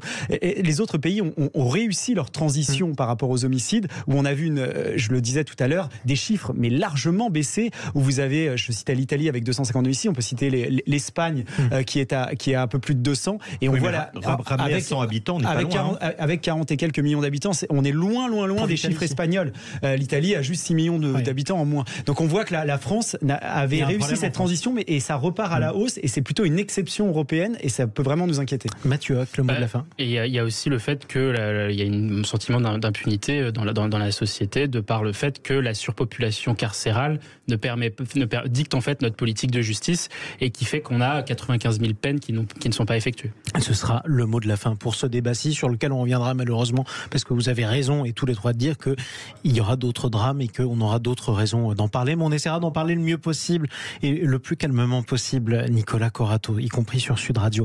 Restez avec nous, on se retrouve dans un instant. On va parler de la gauche. Est-ce que la NUPES est en train de voler en éclats ? 0826 300 300, vous êtes tous les bienvenus pour en débattre. Les vraies voix de l'été Sud Radio, 17h-19h, Jean-Marie Bordry. Avec Alexandre Nikolic, porte-parole du Rassemblement National, avec Nicolas Corato, fondateur du think tank Place de la République, et avec Mathieu Hoc pour le think tank Le Millénaire. Tout de suite, on parle de la NUPES. Les vraies voix Sud Radio, le coup de projecteur des vraies voix. La NUPES risque-t-elle de voler en éclats ? Nouvel exemple de dissension entre les différentes composantes de cette alliance de gauche. Eh bien, l'échange entre Jean-Luc Mélenchon aujourd'hui et Olivier Faure, patron du PS d'un côté, ancien candidat insoumis à la présidentielle de l'autre. Cher Jean-Luc Mélenchon, j'ai toujours le même téléphone et je t'ai récemment envoyé un message t'invitant à échanger. Ils le font pas, sauf sur Twitter en public. Réponse de Jean-Luc Mélenchon: Olivier Faure, je ne t'invective pas, au contraire, de tes amis qui nous ont tous expulsés des listes des sénatoriales et se préparent à en faire autant aux européennes et aux municipales. Quelle ambiance au sein de la NUPES ? On en parle avec Nathalie Osiol. Bonjour à vous. Bonjour. Soyez la bienvenue sur Sud Radio.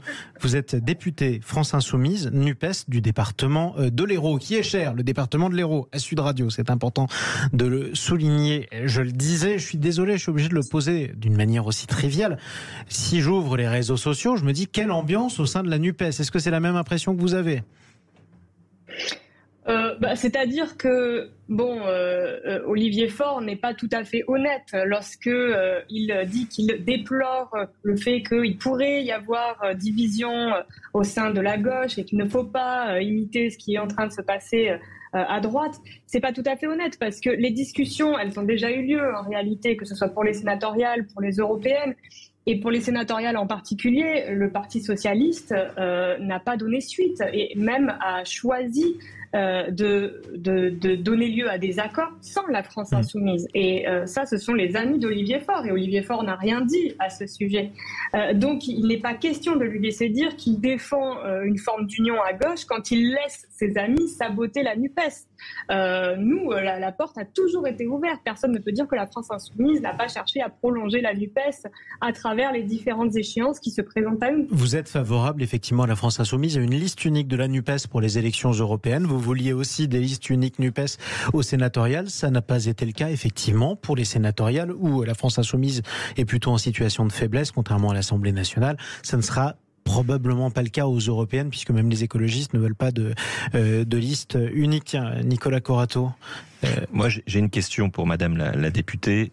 Est-ce que vous ne pensez pas que vous avez un petit souci de forme ? J'entends ce que vous dites sur le fond des débats qui animent les relations entre vos partis et mouvements, mais est-ce que vous pensez utile que Jean-Luc Mélenchon, qui a sa part de légitimité dans le débat public, surréagissent, parce que le tweet alors d'abord, je pense faire de la politique sur Twitter, c'est vraiment de la haute voltige. Je suis pas sûr que nos concitoyens apprécient beaucoup, mais le tweet de Olivier Faure parlait de l'interview de Nicolas Sarkozy, dont on a beaucoup parlé pendant l'émission, pour noter que finalement Nicolas Sarkozy tournait la page du quinquennat Macron, du macronisme, et qu'il fallait que la gauche soit unie et évite les divisions. De là, un tweet beaucoup plus belliqueux de Jean-Luc Mélenchon.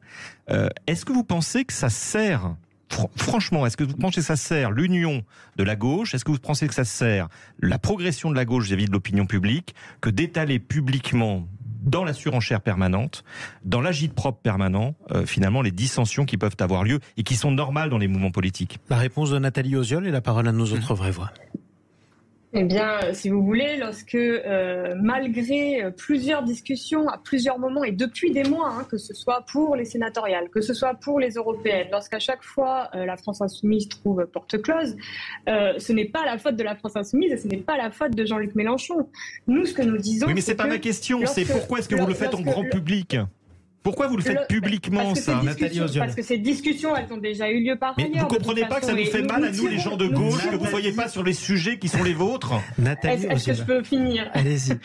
Vous êtes interpellé par quelqu'un de gauche, effectivement. Donc bon, c'est aussi l'état de l'ambiance à gauche. Mais c'est à vous de répondre. C'est les électeurs qui ont voté pour la NUPES aux élections législatives. C'est mon cas. Pour rappel, la NUPES a gagné le premier tour des législatives et c'est important de le dire. Ces électrices et ces électeurs-là, ils n'entendaient pas que ce soit un fusil à un coup. Ils n'entendaient pas que ce soit une parenthèse électorale ou un accord à la carte pour la suite des échéances à venir. Moi, je crois que les dirigeants de certains partis de la NUPES ne sont pas à la hauteur du moment politique lorsqu'ils opèrent un espèce de rétrécissement, de réponse sectaire, alors que nous sommes attendus sur les prochaines élections, alors que les européennes, une liste de la NUPES, nous le savons, peut battre une liste macroniste, peut battre une liste d'extrême droite. Partir divisé, ça c'est irresponsable. Et en tout cas, effectivement, ça c'était le contexte. Bon, je ne vous cache pas qu'il y a deux personnes autour de la table qui mangent des pop-corn en ce moment. L'un est plutôt de droite, l'autre est plutôt Rassemblement National. Ils vont avoir la parole dans un instant, mais avant ça, Nathalie Osiol, j'aimerais donner la parole à l'un des électeurs de votre circonscription, je crois, puisqu'on est toujours avec notre vraie voix montpelliéraine Philippe au 0826 300 300. Quel spectacle donne la gauche pour vous en ce moment ? Eh ben, je dirais comme d'habitude. Je reviens sur ce qu'a dit Nicolas. Sur la forme, ils sont absolument pas bons. Voilà, il a très bien résumé. Voilà. C'est-à-dire dans la façon d'être et dans la façon de parler, de communiquer. ça donne pas une belle image. Donc je pense que ça leur est plutôt négatif que positif. Et c'est dommage pour eux parce qu'il y a sûrement de bonnes idées, mais en tout cas, ils renvoient pas quelque chose de positif. Est-ce que vous, par exemple, vous auriez pu, vous n'êtes pas obligé de me répondre d'ailleurs, mais est-ce que vous auriez pu voter NUPES ? J'aurais pu voter NUPES, tout à fait. Et vous l'avez pas fait, pourquoi ? Comportement, voilà, je pense qu'on peut communiquer sans s'énerver, aussi bien verbalement que par écrit. On peut renvoyer une image, c'est quand même des personnes, ce sont des personnages publics qui s'adressent aux Français, et je pense qu'il y a une façon d'être et de faire qui peut être bien meilleure. Voilà. C'est un reproche qui a parfois été fait, effectivement. Jean-Luc Mélenchon, vous allez répondre, Nathalie Oziol ? Exactement. Oui. Pardon. Non, je vous en prie, Philippe, vous excusez pas de parler. Donc exactement. Donc ça n'implosera pas parce que c'est pas d'aujourd'hui et ça a toujours été comme ça. Mais le jour où il y a des résultats qui sont attendus, je pense que ça joue en leur défaveur et la balance va pas dans le bon sens. Voilà. Alexandre Nikolic, quand je disais qu'au Rassemblement national vous mangiez des pop-corn, est-ce que l'expression était bien choisie ou pas ? Non, parce que franchement, c'est un sujet sérieux, tout ça. Parce qu'il y a la forme. D'abord, on a l'habitude des outrances de Jean-Luc Mélenchon, donc contre les journalistes, contre les forces de l'ordre parfois. Voilà, donc là, il s'en prend à des gens, à Monsieur Faure du PS. C'est un peu ridicule de s'en prendre effectivement publiquement à Olivier Faure, mais on sait qu'il y a des divergences effectivement avec un petit moi qui les chagrine, comme le chantait Ferrat, un vrai chanteur de gauche, sur le côté on va avoir tant de représentants pour les sénatoriales, pour les européennes, mais je suis pas sûr que ça intéresse énormément les Français. À la décharge de la NUPES, parce que je voudrais pas que Nathalie Oziol se retrouve toute seule à se défendre.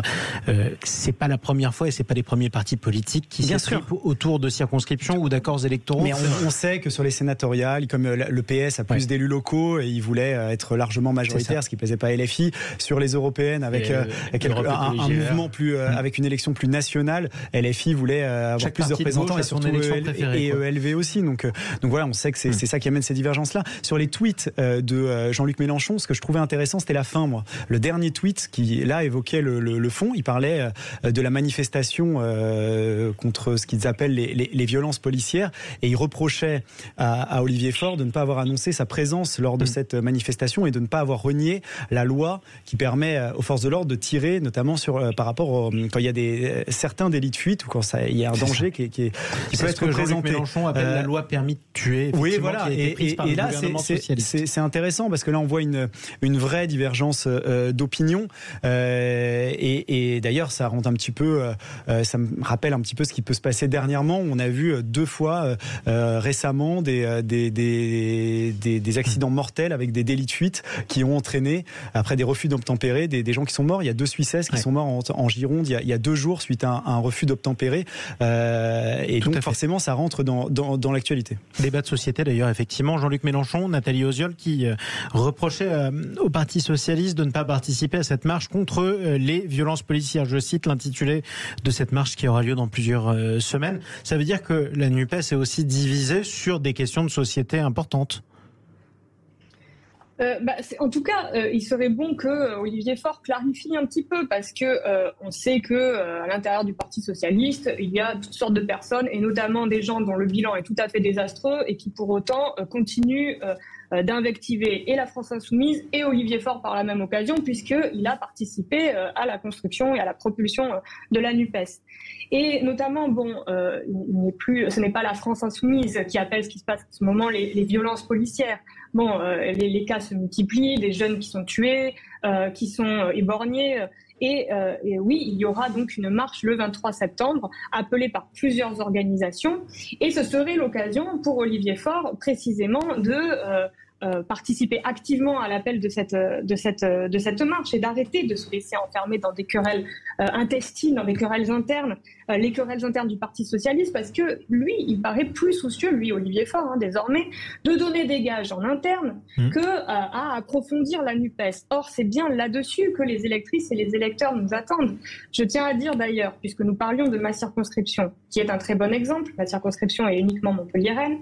À Montpellier, près de 41% 40% des électrices et des électeurs ont voté pour Jean-Luc Mélenchon et plus de 40% ont voté pour la NUPES par la suite. Mais ils ont voté pour un programme qui était un programme de 650 mesures, qui a été augmenté des batailles communes que nous avons menées à l'Assemblée nationale, qui ont parfois été des batailles victorieuses parce que nous avons tapé ensemble sur le même clou. Et les électrices et les électeurs nous attendent sur ce programme de rupture que nous pouvons porter également, notamment aux européennes. Taper ensemble sur le même clou, c'est une jolie image. Tiens, je m'en servirai si vous m'y autorisez, Nathalie Osiol, à l'avenir. Allez, si vous voulez, si l'image vous plaît. Merci beaucoup, Mathieu. Moi, je me placerai pas sur le terrain politique, mais moi, ce que j'observe, c'est déjà que la sociologie, la gauche est en perte de vitesse dans sa sociologie électorale. Aujourd'hui, quand vous regardez la sociologie électorale de Jean-Luc Mélenchon en 2022, c'est les inactifs, donc chômeurs, étudiants, couplé au territoire aux gens des quartiers, plus aux différentes personnes précarisées. Donc c'est ça un peu la sociologie électorale. C'est une sociologie électorale qui est plutôt en baisse, on va dire, dans l'électorat français. On le voit par rapport aux enquêtes d'opinion, puisqu'il y avait 50% de gens qui se déclaraient plutôt de gauche dans les années, au début des années 2010. Aujourd'hui, c'est plutôt 30%, 35% selon les dernières enquêtes d'opinion. Donc ça, c'est le premier point. Le deuxième point que je vois, en fait, c'est que c'est un peu la résultante de la NUPES, et moi ça me paraissait assez inévitable que la NUPES ne survivrait pas aux élections européennes, parce qu'en fait ça révèle pas mal de paradoxes dans cette alliance qui n'est qu'une alliance électorale et pas une alliance de fond et de programme. Et moi je me placerais du côté des idées. Quelle est la vision de la NUPES sur les questions européennes? Quelle est la vision de la NUPES sur son programme économique entre social-démocratie éventuellement et demande de radicalité économique? Et quelle est sa vision sur les questions institutionnelles également? Quelle est sa vision sur les relations internationales? Enfin, tout un certain nombre de choses qui ne sont pas tranchées aujourd'hui entre la ligne Faure et la ligne Jean-Luc Mélenchon. Alors, vous allez répondre dans un instant, Nathalie Osiol, mais avant ça, j'aimerais qu'on donne la parole à quelqu'un qui nous appelle de l'Aveyron au 0826 300 300. C'est Stéphane, qui est un sympathisant, je crois, de la NUPES. Bonjour à vous, Stéphane. Bonjour, je ne suis pas un sympathisant, je suis un électeur de gauche. Vous êtes un électeur. Ouais. Voilà, donc je voulais intervenir parce que certes la NUPES est un accord électoral, effectivement. Ceci dit, la petite cuisine qui se fait où chaque parti maintenant tente de reprendre ses billes parce qu'ils ont une opportunité électorale plus favorable à titre personnel plutôt qu'en groupe. Enfin, moi je trouve ça plutôt détestable parce que ce qui était intéressant à la NUPES, c'était la réelle opposition qu'elle apportait au gouvernement. Elle a su le démontrer dans les différents débats de l'Assemblée nationale, notamment pour les retraites et pas que. Alors qu'est-ce que vous dites aux dirigeants de la NUPES aujourd'hui ? Ce que je dis, continuez, bravo. Continuez, bravo. J'écoute, oui. Continuez, voilà. Écoutez. Vraiment de faire de manifester une telle opposition. Je reviendrai sur les 1 200 euros des retraites où ce sont eux qui ont soulevé le lièvre. Bon, après tout le monde a joué les gorges chaudes avec ça, mais c'est la NUPES qui a bossé, qui a su soulever tous les lièvres et qui a vraiment porté une réelle opposition. Après on tente de leur faire un procès sur la forme en disant qu'ils bordélisent l'Assemblée nationale, mais bon, l'Assemblée nationale ça a été des joutes verbales depuis sa création. Puis la 4e République, on s'est toujours allumé à l'Assemblée nationale, c'est monnaie courante. Je ne vois pas ce qui paraît choquant aujourd'hui. Jean Jaurès, effectivement, s'est fait frapper à son époque. Ça, vous avez raison de le souligner, c'était dans l'hémicycle. Mais je vous propose de laisser répondre Nathalie Osiol, qui est toujours avec nous. Bon, vous voyez, Nathalie Osiol, vous n'êtes pas toute seule, quand même. En tout cas, dans ce débat. J'en avais pas de doute là-dessus, mais je suis là aussi pour répondre sur les interrogations qu'il y a à certains moments politiques importants. Et je remercie vraiment le monsieur qui vient de prendre la parole, parce que il vient d'illustrer exactement ce que je disais, c'est-à-dire sur le programme de rupture que nous portons avec la NUPES, programme de rupture avec ce que porte le macronisme, avec ce que porte ce gouvernement et les députés qui composent les différents groupes de soutien au gouvernement. Nous avons, par exemple, quand je disais nous tapons sur le même clou au moment de la réforme des retraites, c'est ce que nous nous sommes efforcés de faire pour soulever quelques lièvres, et notamment, par exemple, le fausse pension minimale à 1 200 euros. Bon, tout ça, c'est ce qui a fait la force de la NUPES. Et nous ne nous résignons pas à dire que cela était une parenthèse.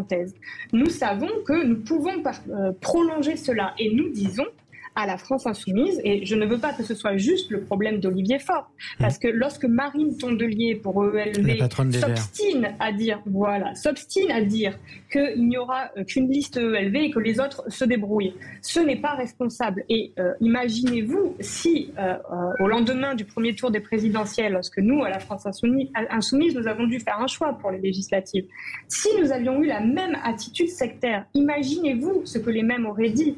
Et au contraire, nous avons fait un choix ambitieux. Nous avons ouvert à ce moment-là la page de la NUPES. Et cela s'est avéré fructueux. 150 députés qui, effectivement, ont été et sont encore une opposition résolue à la politique du gouvernement. Effectivement. Et bon, Nicolas Corazon, ce qu'on peut dire, c'est que la NUPES a été à la fois une très grande réussite et suscite encore un très grand espoir. Moi, je retiens de la NUPES quand même, vous parliez des divisions, je retiens de l'accord original de la NUPES 650 propositions sur lesquelles tous les partis composantes se sont mis d'accord pour gérer, pour légiférer et pour faire de la politique ensemble. C'est ça, moi, que je retiens de la NUPES. Après, je vais vous dire, Madame la députée, peut-être que la France insoumise, qui est majoritaire au sein de la NUPES, il faut le dire comme ça, n'a pas l'habitude d'être majoritaire et d'exercer la majorité. Moi, je pense que quand on est majoritaire, on respecte aussi ses alliés. Et il ne faudrait pas qu'au sein de la NUPES, la France insoumise se comporte comme le Parti socialiste s'est comporté à gauche pendant des années, c'est-à-dire d'une manière extrêmement hégémonique et sans jamais respecter ses alliés, et on a vu comment ça a fini. Moi, en tant qu'électeur de gauche et partisan de la gauche et sympathisant et compagnon de route, je vais dire cela comme ça, moi, j'aimerais que vous reveniez sur vos 650 propositions ensemble et peut-être régliez un peu en privé les problématiques de constitution de liste, qu'elles soient fusionnelles ou pas. Moi, ce qui m'importe, c'est que la NUPES poursuive et qu'en 2027, elle arrive à présenter un candidat. Très rapidement, Alexandre. Oui, j'entendais parler des retraites et Madame se félicitait de leur position pendant le débat sur les retraites. Il y avait des sondages là-dessus et c'était la NUPES qui s'était le plus décrédibilisée pendant les débats sur les retraites pour deux raisons. D'abord par leur outrance, pour avoir refusé de voter la motion référendaire du RN, et puis sur le fond, d'avoir leur principale solution.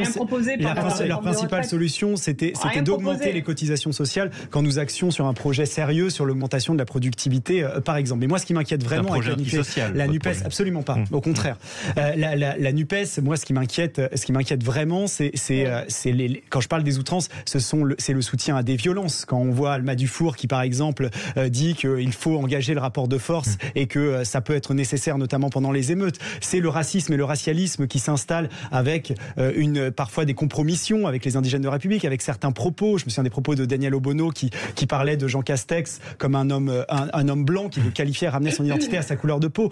C'est vraiment la désobéissance civile qui est prônée, notamment, j'ai fait les débats il n'y a pas longtemps avec Antoine Léaumont et qui disait que parfois, la casse faisait partie de la lutte possible. C'est très dangereux. Dans la déclaration des droits de l'homme. C'est très dangereux pour le débat face à Antoine Léaumont. J'aimerais que Nathalie Osiol puisse vous répondre pour le mot de la fin, notamment après cette charge.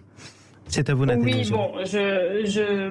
Oui, je renvoie au débat avec Antoine Léaumont où un paquet de bêtises avait été dit et je pense que Antoine Léaumont s'était bien défendu à ce moment-là. Pour le combat d'opposition face au gouvernement. Oui. Il y a maintenant un certain nombre d'études statistiques qui sont sorties et notamment qui sont disponibles sur l'ex-réseau social Twitter, qui montrent qu'il y a très peu de votes en commun entre la France insoumise et les différents groupes macronistes. En revanche, le groupe du Rassemblement national a plus de 50% de votes en commun avec le gouvernement. Le Rassemblement national ne vote pas l'augmentation du SMIC, ne vote pas nos propositions. On avait une proposition sérieuse, contrairement à vous. C'était la suppression des cotisations sociales sur 10% d'augmentation des salaires. Pour ne pas que ça pénalise les entreprises. Votre modèle, c'est Tsipras. Vous auriez ruiné la France en 6 mois. Ça ne sert à rien de couvrir la voix de votre interlocutrice. C'est le mot de la fin, c'est pour Nathalie Osiol. Rapidement, s'il vous plaît, Nathalie Osiol. Nous avons non seulement porté un programme de 650 mesures, mais il pourrait maintenant être augmenté de toutes les batailles communes que nous avons menées à l'Assemblée nationale. Sur la retraite à 60 ans, sur la renationalisation d'EDF, sur l'écologie également. Et c'est sur tout cela que nos électrices et nos électeurs à la NUPES nous attendent. Et bien justement, on en débattra. nous devons être à la hauteur du moment politique. Eh bien, en tout cas, le message sera passé. Merci d'être intervenu depuis Montpellier au 0826 300 300. Nathalie Oziol, députée insoumise, France Insoumise, NUPES. Allez, c'est la fin du débat, mais c'est pas la fin des vraies voix. Défense de s'engueuler dans quelques instants, parce que comme chaque soir, on vous emmène quelque part pour faire la fête, dans le sud. Et là, on va à Castelnaudary. C'est un monument culturel français. C'est la fête du cassoulet. Et personne n'a le droit de s'y engueuler. On en parle dans un instant.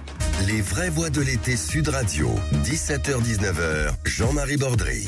Les vraies voix de l'été, Nicolas Corato, Alexandre Nikolic et Mathieu Hoc, qui vont se réconcilier devant un monument français. Direction Castelnaudary, où on retrouve notre invité Thomas Badon. Bonjour à vous. Bonjour. Directeur de l'Office du tourisme, alors intercommunal, et vous y tenez beaucoup, donc on va tout préciser.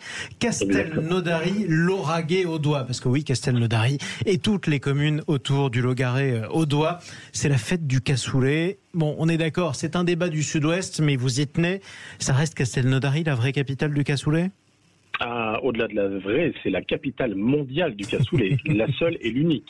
S'il y a des Montalbanais, ça peut arriver, qui vous écoutent sur Sud Radio, ou des Toulousains, qu'est-ce que vous leur dites ? Eh ben, on leur dit venez faire la fête à Castelnaudary pendant 5 jours. On en est déjà au 2e jour et là vous voyez la place est en train de se remplir avec une soirée remplie de concerts, de venir goûter le meilleur cassoulet du monde. Et n'hésitez pas, venez nous rejoindre à Castelnaudary, ça va être la fête encore pendant 4 jours non-stop. Ouais, c'est ça, ça a commencé hier, vous en avez pour 4 jours. D'abord, il faut le préciser, c'est quoi la recette du cassoulet de Castelnaudary, les ingrédients ? Mais c'est un secret absolu, on ne dit absolument rien, on la garde secrète, venez la découvrir chez nous. On a des ateliers culinaires qui sont prévus, on vous dévoilera tout, mais on ne le dit qu'à Castelnaudary. Alors pourquoi justement il est différent des autres ? Qu'est-ce que vous ne mettez pas ? Aidez-moi un petit peu quand même. Qu'est-ce qu'on ne met pas ? Alors c'est pas ce qu'on ne met pas, c'est qu'on met aussi le meilleur haricot du monde, qui est produit dans la région, le haricot lingot, qui est un IGP, donc c'est vraiment un gage de qualité exceptionnelle. Indication géographique protégée, ça peut pas venir d'ailleurs. Donc pas de haricots tarbés dans le cassoulet de Castelnaudary. Exactement. Pas de saucisses de Toulouse non plus, on est d'accord ? Non, pas de tomates. Non, c'est voilà vraiment des ingrédients avec des recettes qui sont protégées et qui sont valorisées par la confrérie du cassoulet, qui en sont les meilleurs ambassadeurs à travers la France et au-delà, et effectivement qui participent au salon d'agriculture, tout un tas d'animations pour promouvoir la recette du cassoulet et ancestrale et la meilleure du monde. Alors, on vous cachera pas que c'est absolument délicieux. Est-ce que c'est vraiment adapté, ceci dit, au climat, au temps qu'il fait à cette saison-là, la fête du cassoulet mi-août ? Moi, je suis gourmand, mais quand même. Ouais, si, tout à fait. Au contraire, c'est une expérience, une vraie. Alors là, les températures elles sont quand même relativement agréables. On n'est pas du tout sous la canicule. Il fait chaud, mais on est très très bien. Et franchement, ça se prête à la perfection pour manger un super cassoulet. Alors oui, ça se sert chaud, très chaud, mais non, c'est absolument pas un problème. Et qu'est-ce que c'est bon en tout cas. Qui aime le cassoulet ici ? Vous avez le droit de pas lever le doigt si vous voulez. Mais si, j'aime beaucoup ça. Ouais, j'aime beaucoup ça. Et merci à vous de faire ce métier. Oui, j'aime beaucoup ça et je pense que justement c'est la période parce qu'il n'y a jamais autant de touristes qu'en ce moment. Donc ils pourront juger si le meilleur cassoulet est à Castelnaudary, Toulouse ou Montauban. Vous pourrez faire du prosélytisme, Nicolas Corato. Moi j'adore Castelnaudary, j'adore m'y arrêter pour manger un cassoulet. Toute l'année, parce que c'est possible de manger du cassoulet toute l'année à Castelnaudary, et plus particulièrement pendant ces 5 jours. Peut-être jeûner avant. Exactement. Avant et après. Bonne 22e fête du cassoulet. Merci à vous d'être intervenu ce soir sur Sud Radio, Thomas Badon. C'est quoi votre programme ce soir ? Alors le programme ce soir, là on a un show, on a une DJ internationale qui est très connue, le Showgirl. Après on a un tribute d'Ed Sheeran, on a Toto, alors c'est des tributes, on a ABBA en tribute aussi, et puis après les grosses soirées s'enchaînent vendredi. Tribute, c'est un hommage, on est d'accord. Ouais, tout à fait, mais avec des groupes internationaux, des Anglais, des Suédois, donc vraiment ça vient de partout. Et on mange. On a la petite culotte qui a fait Lolita qui revient demain soir. Samedi soir, on a Kali en concert, on a Mano en concert. Là, par contre, c'est les vrais, c'est pas des tributes. Donc, vous pouvez venir. Et puis, on a un partenariat avec la SNCF.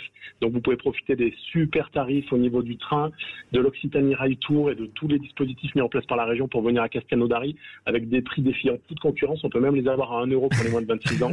On sent que vous avez tout fait pour truquer l'élection de la capitale du cassoulet, mais vous avez raison, ceci dit, de vous battre. C'est vrai qu'en région Occitanie, les moins de 26 ans payent le train à 1 €. Exactement. Ouais, tout à raison. Il faut vraiment en profiter, il y a des super opérations. Allez sur le site, la fête du cassoulet est présentée, on vous attend.